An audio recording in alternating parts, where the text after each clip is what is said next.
Hi, this is Jay Wilson, Game Director on Diablo 3. Today I'm going to tell you about a new feature we've added called Artisans. Artisans are special NPCs who help the player in his fight against Diablo by lending their skills as craftsmen.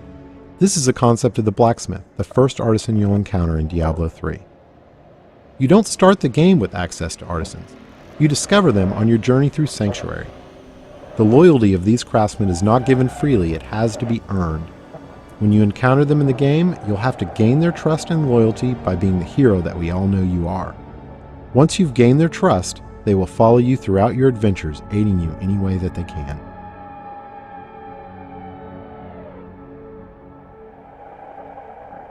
We knew we wanted to add a crafting system to Diablo 3, but we felt that the idea that the player would have a side job on top of the immediate pressure of saving the world didn't really fit the tone of a Diablo game. We also didn't want the player to have to spend a ton of time banging on an anvil when they should be out killing things. So instead, artisans will do the crafting for you.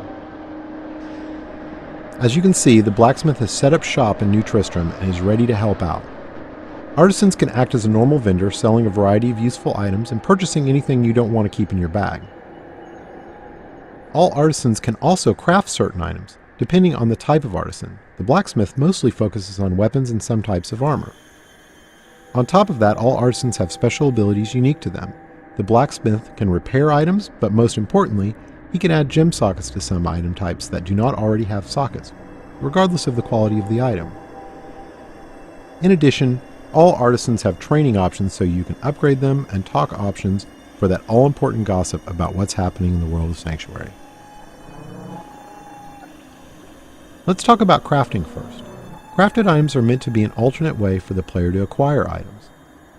Artisans learn recipes for items as they level up, but some of the best recipes are found in the game world as drops off of monsters. Once an artisan has learned a recipe, he can craft it as long as you provide the materials and some gold to cover his expenses. In keeping with Diablo tradition, we didn't want a crafting system that produced completely predictable items, so most items your artisan creates will have a series of set and random properties. Here we see a few items that have some set, but mostly random properties. These could be good for any class depending on what properties they produce.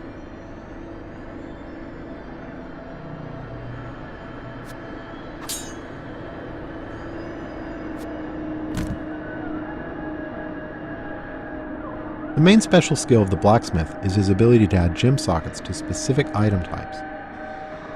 This is regardless of quality of the item, so a rare or legendary weapon could have sockets added to it. This allows gems to be used to a much greater degree in Diablo 3 than the previous games.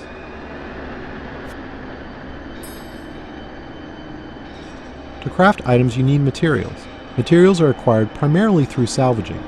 You can use a special artifact you acquire that allows you to break items down into materials that can be reused in the crafting process. This has a couple of advantages. Less trips to the vendor to sell items because you can easily break them down while you're adventuring, and any items you don't need you can recycle in the hopes that they can be turned into something better. Artisans can be improved over time. The artisan does this by using crafting materials you provide him to train and practice. As you can see, once you've acquired the right materials, the upgrade process is quick. The goal here is to put the time investment into acquiring the materials you need through fighting monsters, not have you spend tons of time in town with your vendor. One of the great things about artisans is that they are visualized in the world. As you can see, now that the blacksmith has leveled up, the look of his shop has improved.